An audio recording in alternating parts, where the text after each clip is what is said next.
Hello, and welcome to the AgCulture Podcast, where we share insights about the future of agriculture. Each week, we dive into the stories, technology, and ideas shaping a profitable and sustainable future for farms and rural communities alike. I'm Paul Windemuller, host of the AgCulture Podcast, and today I'll be interviewing Evan Harrison, who is the CEO of an organization called Kiss the Ground. Now, as you'll hear in this episode, Evan is not from a farm. He has a background in the media and music business. You might be asking, why would a person in the media and music business be on AgCulture Podcast? Well, he is the current CEO for Kiss the Ground, and he is leading that organization as part of the bigger movement in agriculture called Regenerative. And we're going to have a discussion kind of behind the scenes of the documentaries that they put out and also some of the other work outside the documentaries that they're doing. I found this interview very interesting, so I'm really hoping that you enjoy it. So listen up to this interview with Evan Harrison.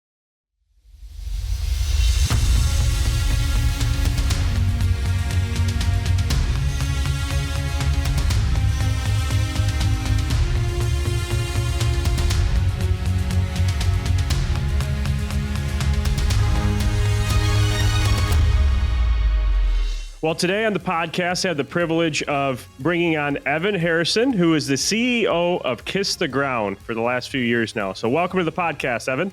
Thanks for having me. Happy to be here. Yeah, I'm looking forward to a conversation. It's going to be a little different. I mean, you're not a farmer. You don't have a farming background, but you do have a big role in what's really become a big movement in agriculture, especially here in the U.S. For those of the listeners that are not familiar with your organization, Kiss the Ground, or the movement that it's kind of brought about, walk us through how that organization started and what it's all about. Well, your audience may be a little different, but for the most part, most people don't know the term regenerative agriculture and the fact that soil health ties directly to our food system and our personal and planetary health. So Kiss the Ground is a 501c3, audience-supported nonprofit, started back in 2013 when really not much talk about soil health was happening in the United States, though it's an old practice, regenerative farming is. And the role we arrived at was, hey, we can be a megaphone for the movement. We can bring together, in the early days, it was about bringing together academia, about bringing together farmers. And there was a lot of collaboration that was starting to form. And I was brought into the movement to join Kiss the Ground as the first CEO. After the first film came out in 2020, a lot of attention came to Kiss the Ground. So about 7 years into making the first film, which was named after our work, the filmmakers, Josh and Rebecca Tickell, they've been doing documentaries on the environmental space for quite some time. They were inspired by the conversations and the work we were doing. So they agreed to create a film. It was a collaborative process.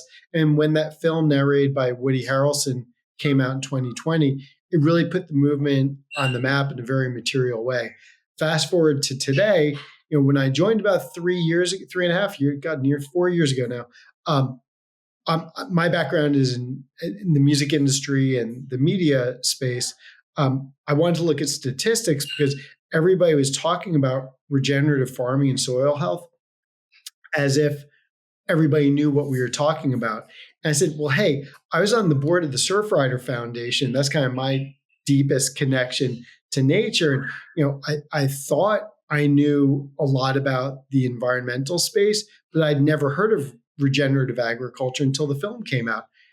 Maybe I'm way behind the curve, but maybe we're in a little bit of an echo chamber. What we found was only 4% of the adult population knew what we were talking about. And that was back in 2020? Or that was even more recent? No, I didn't start until about 4 years ago, that was. Yeah. So actually, 21, 22. Yeah. And then we updated the research 18 months ago, and we kind of shifted our strategy at Kiss the Ground. So while the first big mini documentary named after our work really put the movement on the map in a very material way, when I joined, we said, you know what? In today's cluttered media space, to cut through as a leading voice in the regenerative movement, we need to start creating and producing and distributing unique content all the time. We used to drop a piece of content, like every other week, that kind of thing. This year, we will create 250 unique pieces of content. And that ranges from award-winning mini documentaries. We really found that the 10-minute mini doc is the sweet spot. Our last release has amassed about 2 million views, with more than 50% of the audience viewing more than 5 minutes of it. And as we know, in today's scrolling environment, that's a big win right there. Right. And 95% of the audience that's coming to that is new to our content. So we started ramping up our content production. Last year, we had 70 pieces of unique content. The years before was a fraction of that. And as we've ramped up that production, our audience through our Kiss the Ground channels has grown 5x. So we now reach and engage a couple million people a month at Kiss the Ground through our distribution channels. And the movement awareness has grown from 4% to now 7% in just the last 18 months. So it's a really, really exciting time. So in a nutshell, what we do is we tell stories that are inspirational in all different forms and formats and platforms, really shining the light on farmer stories who have made the transition to regenerative agriculture practices. Yeah, no, those are some great numbers and great statistics there that you guys are moving the needle on. I mean, you've been in media for a long time. Why is storytelling such a powerful tool compared to, as farmers in the farming community, you go to these farming conferences and you're always seeing charts and graphs and slides with all these numbers on it. And nobody's really good at telling stories when I think in the farming community, it's just a lot of numbers and that sort of thing. The real power that you see through what you guys are doing is through the storytelling aspect. So why is that? Yeah, I mean, I've been in the storytelling business in one way, shape, or form for 30 something years. And, I'd like to think that I learned a lot in my earliest days of storytelling, trying to cut through the clutter, telling the story about an artist and their new musical works coming out. And while, of course, a hit song is what really shines a light on the here and now, developing the story of that artist, which comes through their music and how you promote that music, really differentiated artists. So I kind of learned the art of storytelling, I would say, in one of the more aggressive and creative storytelling parts of the media and entertainment landscape. And then I was fortunate enough to be in the front row as consumption habits started to change. And I wound up leading digital initiatives, taking kind of antiquated ways of reaching people to more modern ways of reaching people. And when you combine those two forces of the art of storytelling and then telling stories in a way that connect people appropriately based on their context. So if you're at a out in the wild activation on college campuses, that's a much different form of storytelling than if you're scrolling through Instagram. So really knowing who you're trying to reach and really finding the most concise way to humanize what it is you're trying to communicate. Farmers are really rock stars. They experiment a lot. And there is no cliche, oh, well, farmers are all this. I've met so many different farmers and they all have, such different approaches, personalities. The commonality, I would say, is like an artist, they're never done working. They're constantly trying and experimenting. And that's part and parcel of who they are and their fiber. So we just turn the lens on the farmer and find interesting ways without, as you said, without doom and gloom, without too much data, without too much science, really trying to draw that connection between those who are growing our food and soil health and where our food is coming from. Because while I refer to statistics, I try and keep it at the highest level that's relatable. And what we found was, all right, first we found really nobody knows what we're talking about. So we have to meet people where they're at, right? Instead of talking in an echo chamber with too much science and certainly too much doom and gloom. And then we said, all right, what is it people will care the most about? And what we found was 75% of those polled in the US go to the supermarket and buy food that they believe will make them healthier. And that's a big number. Yet only 50% read the food labels. And of those 50%, only half understand what the food labels are saying. And the number one reaction marketing term on food labels is from fresh. And fresh isn't regulated. And natural is right behind that. So when we look at that very basic data, what we say is, you know what? People want to buy things that are sourced that in a way that will make them healthier. They just don't know how to do that. So we try and keep it super, super simple and really meet people where they're at with inspiring messages. And putting the light on the farmer really helps accomplish that. What you were just talking about brings up a good point. As part of the storytelling aspect, you really need to know your target audience. And as you mentioned, it's really not farmers that are the target audience. We already know about the term regenerative. A lot of us do. And it's definitely been talked about a lot over the last couple of years now, especially in different farming communities. So who is the audience in your mind? Is it the end consumer? Is it the policymakers? Is it the business executives at CPG companies? Who are you really trying to reach? I've learned over the years, if you try and do all the things, you succeed at nothing. So we really honed in on a theory of change, which is based on Malcolm Gladwell's tipping point. Our role that we play is to tell inspirational stories across all platforms and to get that knowledge base to the tipping point where consumer demand takes off in a way where policy and everything else catches up. So already, if you go from 4% awareness to 7% awareness in just 18 months with storytelling, the term regenerative being associated with, oh, that means soil health. Oh, that means we're going to be healthier. There's nothing but good that comes from that in bringing people together. Not everybody needs to understand that soil health really mirrors our gut biome. And there's so much going on there where sequestered carbon fuels what happens beneath beneath the field, and the soil is now able to absorb more water when there is a rain event, and there's more nutrient density because the nature, we're letting an ecosystem approach to farming really do its thing. Not everybody needs to understand how all of that works to move the movement and really to move our health in the right direction. So we have farmers on our team. We have scientists on our team. So we can have the deep science conversation all day long.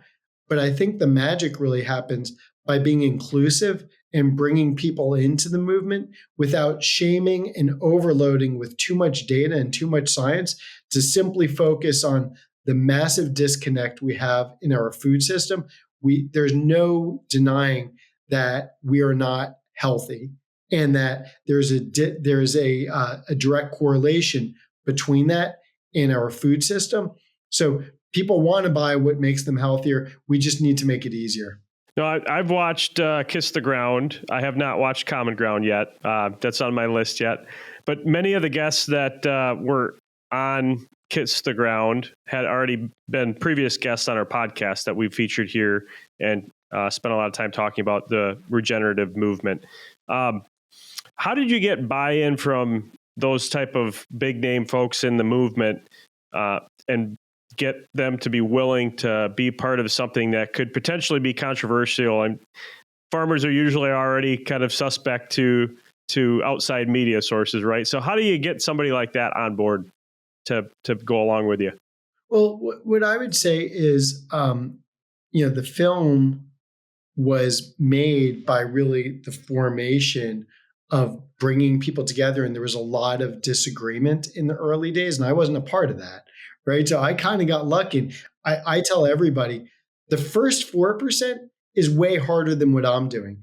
I don't like, that's not my skill set to come in and take something that's abstract and get, different farmers from different regions of the country and the world to a vastly different context in a different disagreement on what the definition should be.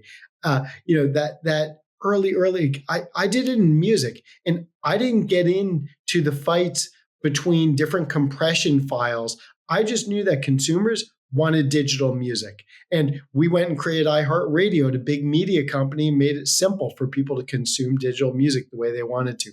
That's kind of where we're at here is everybody wants to move forward. Everybody in the movement wants to move the movement forward. There can be disagreements about different approaches, and that's fine. Really, what we focus on at Kiss the Ground is inclusion and just invite everybody onto the train. And the train is moving. So wherever you're at, if you come to it with an earnest approach and you really care deeply about human and planetary health through cultivating healthy soil, we're all in agreement at the highest level.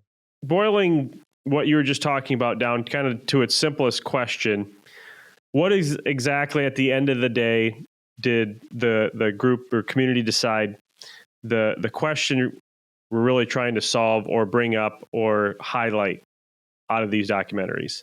I'm not the filmmaker. Our filmmaker partners, at the end of the day, have complete creative control of the film. And there are a lot of people who helped with the various production and promotion elements, and that we are part of that. I think the films brought such a spirit of, and again, I'm talking about the long form films, Kiss the Ground and Common Ground. They brought so much hope into a space that's often filled with a lot of doom and gloom. And to me, the biggest takeaway I've heard from the films is I had no idea, and this is so inspirational. And I think, with all the different stories, especially in Common Ground, which went so much deeper, so many, really covered so many different perspectives and so many more stories across the landscape of the U.S. And the third film, which will feature, farms across the globe and leaders worldwide. I think it really does come down to inspiration and hope and really movement generation. Yeah, and that seems to be a lot more effective, as you said, than doom and gloom. No doubt about it. You gave us one measurement of outcome that you're looking at is of people recognizing the term regenerative going from 4% to 7%. What other outcomes can you really look at to say, hey, we're actually making a difference here? How do you measure that? First of all, the 4% to 7% is not just name recognition. It's actually describing on multiple choice. And we asked the same baseline the same way, and it's a third party valid research. It's people being able to point to what regenerative agriculture is and some of the benefits of regenerative agriculture. So, broad-based awareness growing from that 4% to 7%, then to bring it to that tipping point, which is arguably somewhere around 20%, will and is already driving consumer behavior. And that's why you have massive CPGs, some doing R&D and some actually going all in on regenerative sourcing. So the industry's in the earlier stages. So a lot of people want to talk about the various labels and certification. And that's all going to settle itself. This is a growth industry. But when you have a McDonald's who comes out and says, hey, we're going to put big money into regenerative agriculture. We're going to do it over 7 years. And really, they're not saying all of our beef will come from regenerative practices, but they're seeding the marketplace because they know there's a lot of consumer demand there. And I could name a whole bunch of other big companies, but again, it's just about more people, more awareness, and everybody's doing their research. We released some additional research with How Good, which speaks to the fact that now you have a couple thousand companies and institutions that are talking about regenerative agriculture. And back when they started measuring that, the number was dozens, and now it's thousands. So, what data points do I look at for actual outcomes? All I can really look at is, okay, pull back, start with the industry. You do consume, because if our theory of change is to really create a consumer demand for regeneration, then you have to have awareness before you have demand. And then you test all the other attributes, like, are you more likely to buy products that are sourced regeneratively? All of those things. So research is research. It's a data point. But what I look at every week is how many people are engaging with the content we're putting out. So while a lot of people will watch these beautiful long form films, a lot of people won't. So when I started 3.5, 4 years ago, almost everybody I was talking to was saying, oh, I saw the film. Now, a lot of people that we talk to in Reach have not seen the long form films because they've connected with the short form content that we're releasing every day. We have a 2-minute short series called 5 with a Farmer. It's user-generated content. We've released 25 of these that just features, it doesn't get into the science, but you get the personality of a farmer, and it makes you feel more connected to the person that's growing your food. We have a little, it's kind of like a template where we put out these very simple demystifying shopping type guides. We're purchasing guides. This is how to look for eggs. This is how to shop for meat. This is how to shop for wine, for chocolate. And we list some of our favorite brands, the why, and we also have links and information with our description on even playing field of all the certifications.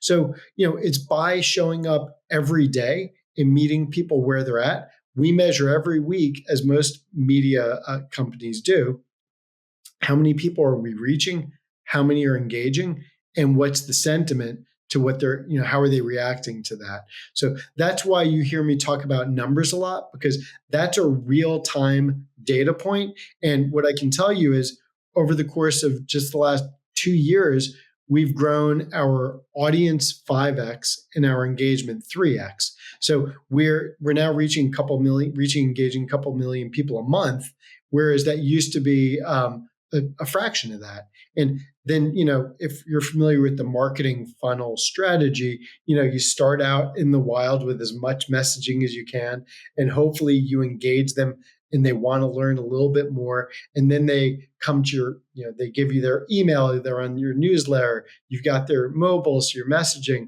and then they come to the website. How much time are they spending on the website? And then as a 501c3, how many people are supporting us? And to what degree are they supporting us? This year, we'll have 2,000 people and companies. That's from major donor to macro, to very small recurring donations to a one-time purchase of a collaboration for Kiss the Ground coffee. We'll have a couple thousand people come all the way down that funnel and support us. Okay. Well, that makes sense. Are you also getting a lot of interactions and engagement from CPG companies that are coming to you, looking to you for kind of being an authority in this space? We are. So, when I joined 3.5 years ago, we weren't really, we know we had these successful films, but we didn't have a sustainable business model for how we would keep telling stories, inspiring, educating, and, and just really how would we monetize that and keep that going? So one of the first things we looked at was, there are a lot of very earnest companies of all sizes who want to dive into this conversation. Some are kind of cutting edge and have been in the space for a long time. Like, we work with a bunch of supplement companies who have been doing this work for a long, long time.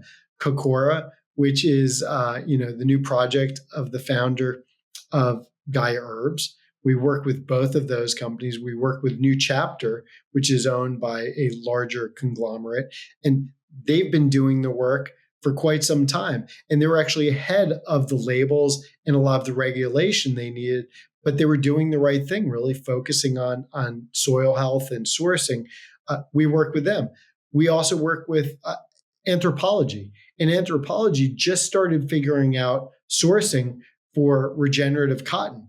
It's hard to do things the right way at larger scale companies, and everybody has to make money. And there's no shame in that. So we work with all these companies, and the conversation starts with where they're at. We do some internal education at those companies, and then we go out to their audiences to raise more awareness. So that's a critical part of what we do in our storytelling.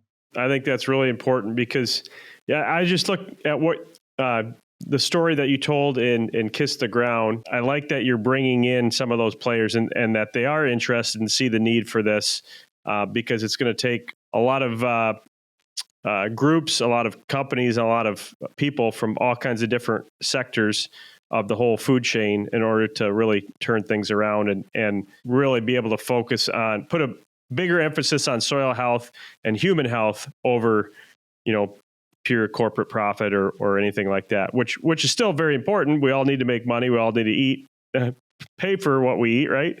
But there definitely needs to be more of a balance than there has been over the last, 30, 40, 50 years. No doubt about it. I don't really look at it in any way as an us and them or good and bad. I've worked for very large companies. I've been on the inside.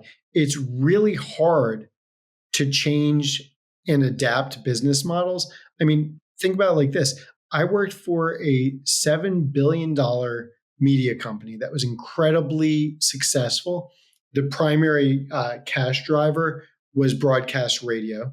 There was a billboard division, and there was a kind of nascent TV division, and there was a promotion and concerts, live music, live entertainment division. The company was called Clear Channel. And you're in this big company that's generating so much cash. And I was there from public to private to public. Like I watched a lot of, but we went and completely changed a part of the business model that had worked very successfully for a long time. And so I know what it takes. It takes a lot of courage, and it takes some longer term thinking and quarterly, in companies that have to report profits quarterly.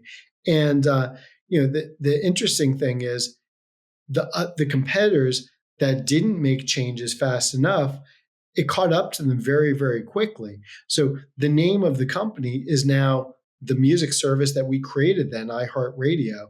And, I've learned how hard it is to really drive change inside big companies. But on the flip side of that, when that change starts to happen, things move really, really quickly.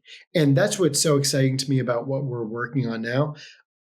All of the big companies are paying attention to the momentum that's happening. There's R&D going, and some are going a little further than just R&D. So I would say, it's an incredibly exciting time, and we're going to watch the acceleration of consumer awareness, inspiration, and consumer demand change really rapidly in the 5 years ahead.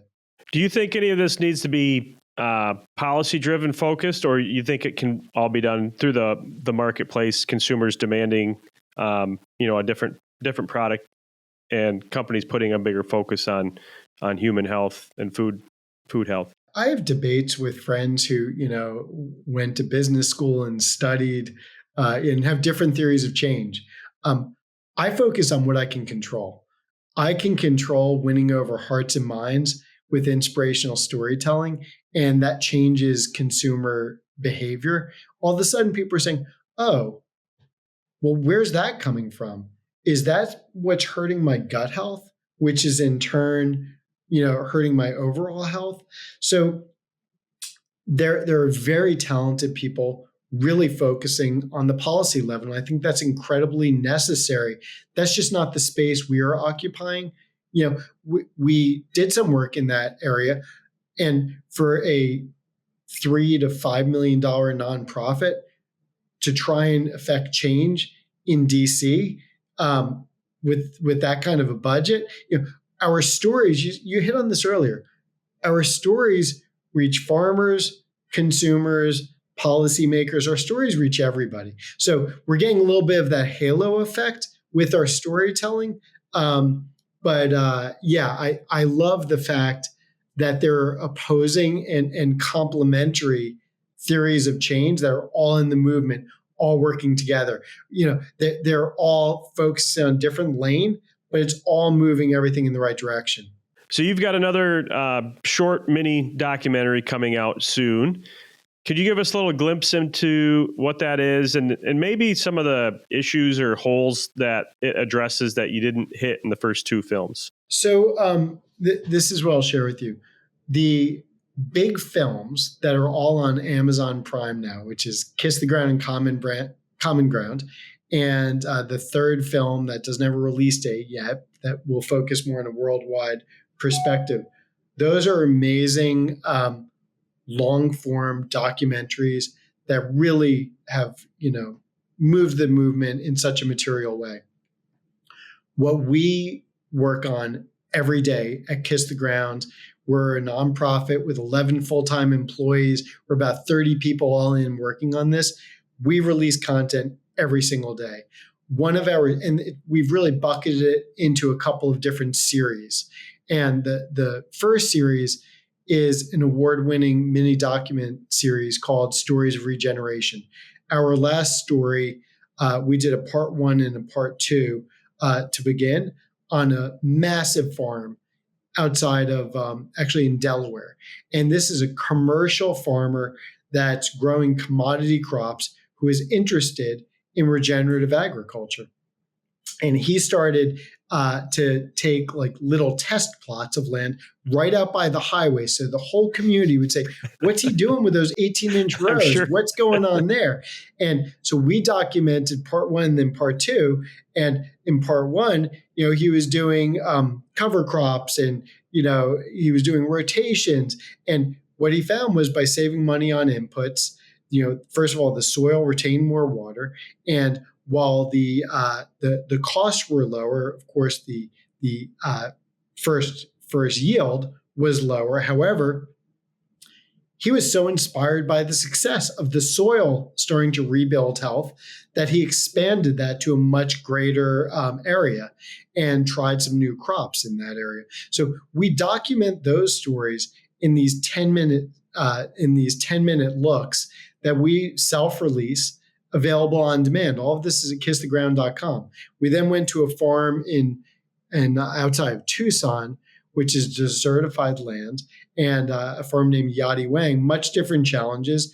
Utilized animal integration to really start to change the soil health. So when we kind of go deep, personalize the artist, talk about their challenges, talk about how they started to integrate these regenerative practices, it brings it to life in a different way. And most recently, we released a story about two farmers in North Dakota, and they had complementary assets. One had livestock, and the other was growing crops that needed some livestock, to be regenerative grazing to really add to the soil health. And then they bought some new equipment together that enabled them to really partner and start to practice some new, some new techniques. And that story really hit the mainstream. It's been viewed now, I think, 2.5 million times. And it went on to win and be featured in 5 top mini doc film awards at festivals across the country. It was featured at 15 film festivals. So now next week, we're releasing our next story, which is about retired dairy cows. And that's going to drop on November 5th, available at kisstheground.com and on all of our social media channels. We think that one is going to really go to the next level because we feature the voice of real innovative leading chefs. So Dan Barber, who's been a big advocate and voice in this movement for quite some time, is really best known for, though he won't take credit for it, he's really known for bringing the whole farm to table concept into the mainstream. We believe chefs have real power and real opportunity to bring this message to those who might not watch a long form documentary, but really are foodies and may want to tune into something that's about, well, wow, wait a minute, right here in the US at this controversial time when, we're talking about Argentina and, cattle production going down in America, like, is there Wagyu quality beef that can be generated from retired dairy cows right here in the US? It's a pretty cool story. So that's coming out in a week.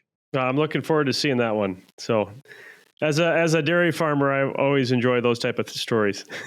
And I appreciated hearing that your background was inspired by dairy farming practices in New Zealand. And I think a lot, one of the chefs in our story talks about the history of this and how this was normal. Like retired dairy cows grazing on open fields in a controlled way, so they're not overgrazing in one area, giving the land some time to rest. Like it just makes sense. That's the way it was always done. And there's this taste, and there's also this thing kind of like wine where you don't expect every steak to be the same. There are different dynamics that pair with different wines, and they do a really great job telling the story. And, there's a lot of belief that this is going to be a real driver in the movement. That's exciting. Well, Evan, I appreciate you being on the show today. Where can people find the films? Where can people see what you guys are working on? What's the best place to find that? Well, thanks for having me. And I can't wait to get some feedback.